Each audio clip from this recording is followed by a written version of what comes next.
In 2021, Geely, a giant Chinese car maker, conceived a new brand.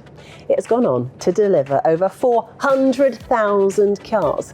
I think I delivered 2 children in that time. Anyway, they've been pretty efficient. The name of the brand, Zeekr, and its offspring is this, the Zeekr 7X. Now, you probably have never heard of it before. Don't worry, that's exactly why I'm here in Amsterdam to tell you all about it.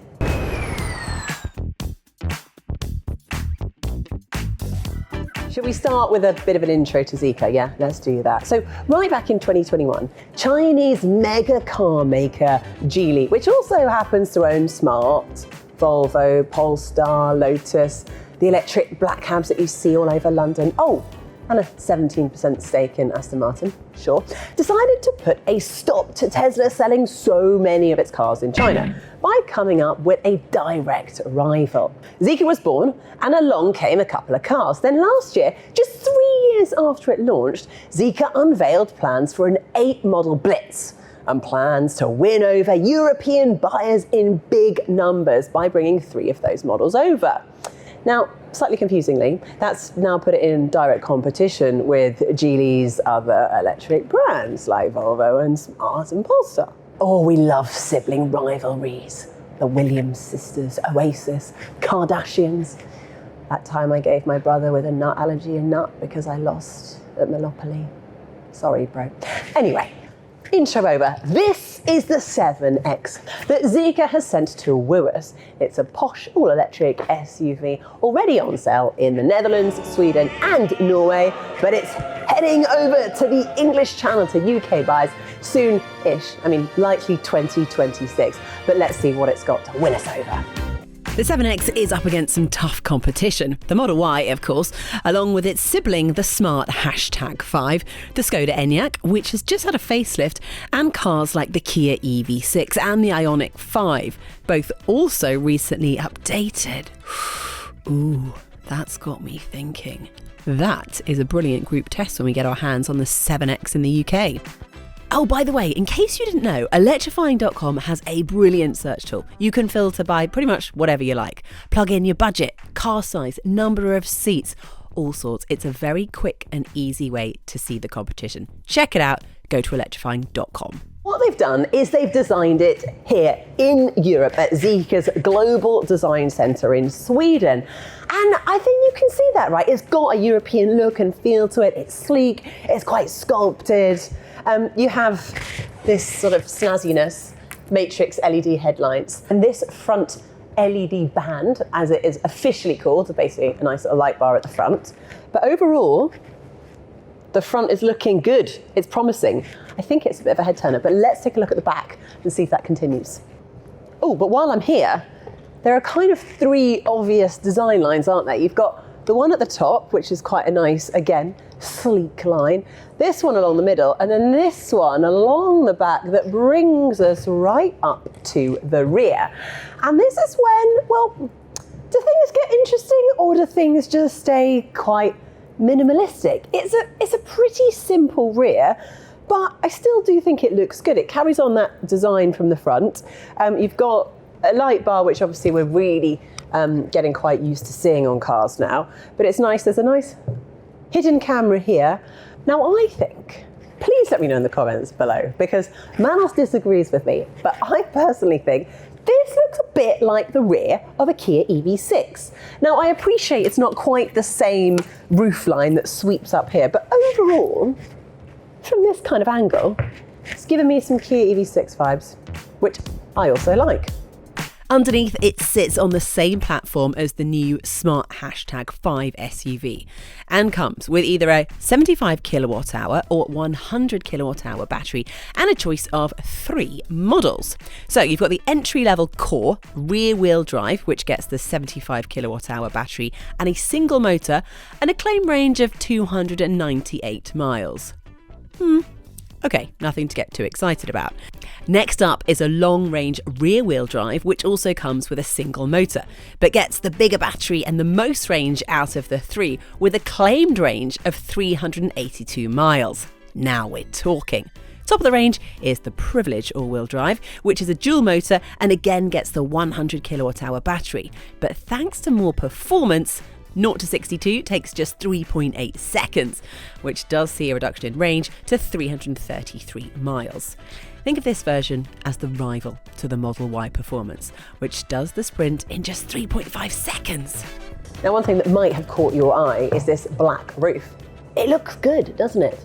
However, it's only going to look good if you are happy to pay for the privilege of getting the Privilege model, which is the top spec model.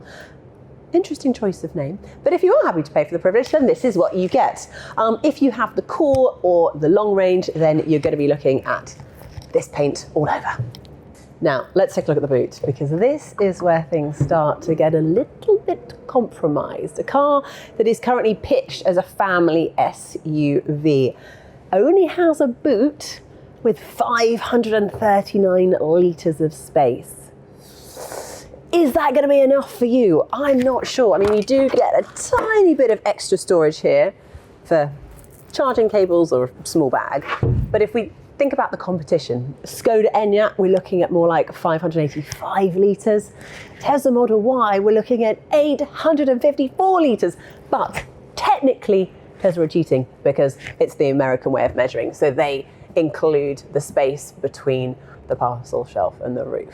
So not quite like for like, but the question is 539 litres of boot space. Is that enough for your lifestyle? You've really got to consider that one. Although, worth noting, you do get a frunk, probably big enough for some cables or a small bag. So if you want privileges and you're happy to pay for the privilege, then it comes with its very own doorman. You will never have to open or close the door for yourself or your children again. Okay, kind of. It's not actually a real person, but what it does come with is this.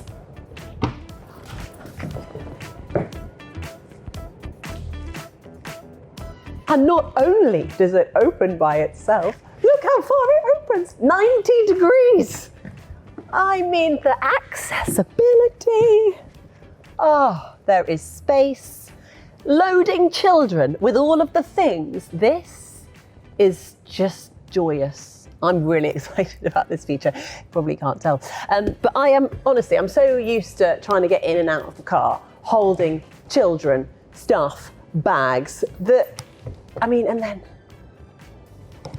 I know it's simple, but you can relate, right? If you do have hands full of stuff, just that little button does make things just that little bit easier. And that privilege continues inside as well. At the press of a button, your door will close. Very nice indeed. Right, so we're back here. Let's take a look around, shall we? The first thing you probably notice is, oh my goodness me, small boot, okay? But where you gain is by more space in the back seat area, because it really does feel very spacious back here. It's brilliant. 5'8", look at that. Tons of space. Now here's a scenario. Beautiful sunny day. You're driving on the motorway and all of a sudden you change direction and the light blinds your child in the back and they scream uncontrollably. What do? Put your automatic sunshade up, of course.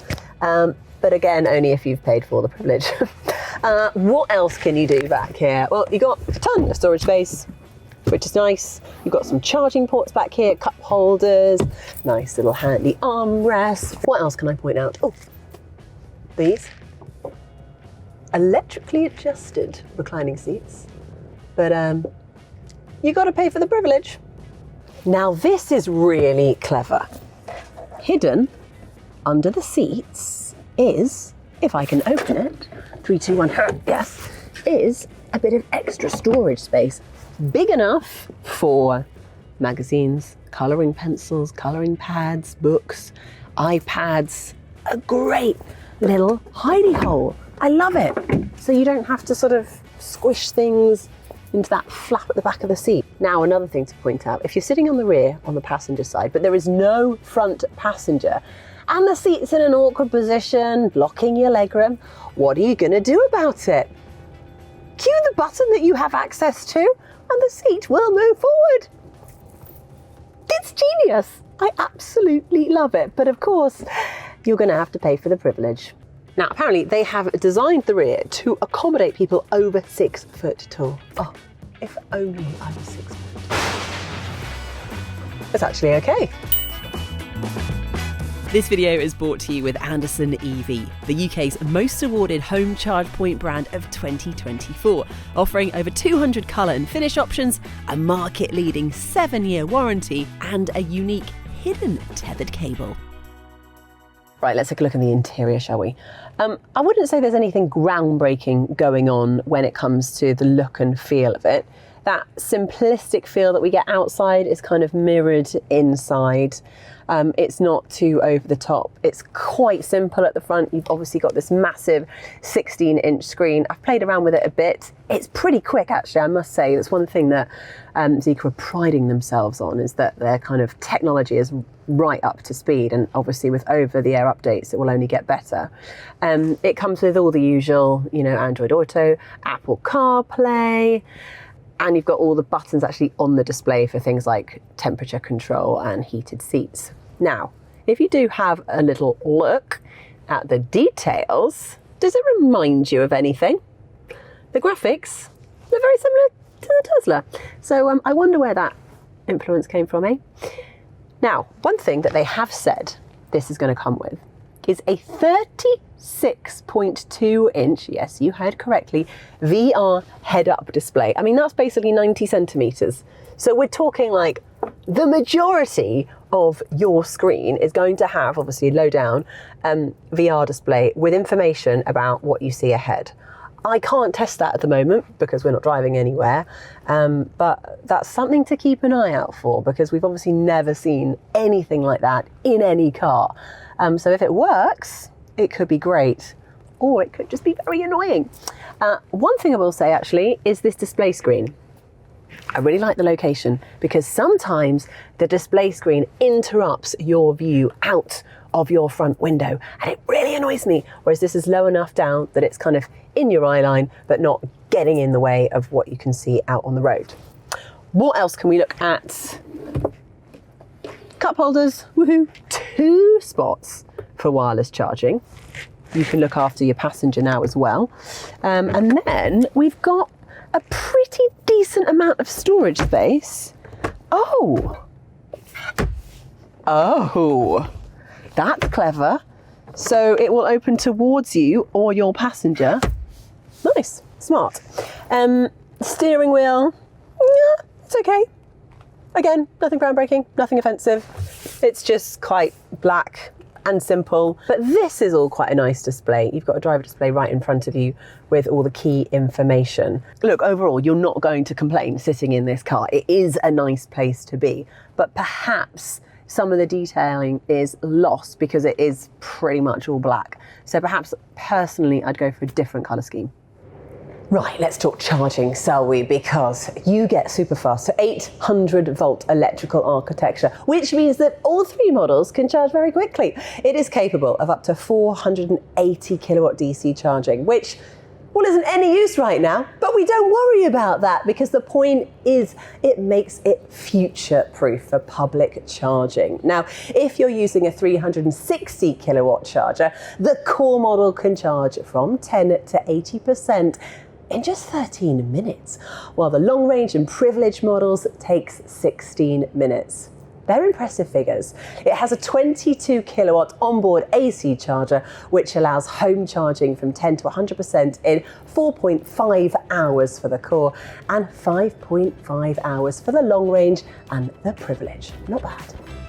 Now, when it comes to the warranty, you've got 2 options.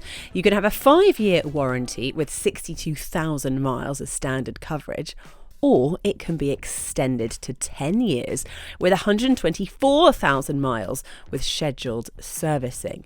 The battery comes with an 8-year warranty and a maximum of 124,000 miles. Now, there's one part of the puzzle that is missing. The The pricing, of course, and it's actually technically still missing because we don't know the official pricing figures for when this car goes on sale in the UK, because it's not going to be for a while, probably 2026. But what I can tell you is the current European prices. Now, the entry-level core model is currently just sitting under 53,000 euros. The long range is just under 56,000 euros, and this bad boy, the Privilege, is sitting at just under 63,000 euros. So we're talking an extra 10,000 euros for all of those lovely privileges, which have been rather lovely, but it is going to cost you. Obviously, the big question, how is it going to drive? And we do not know yet. However, in a couple of months, when we do take it on the roads, you will be the first to hear about it because you will have already subscribed and put those notifications on. Thank you.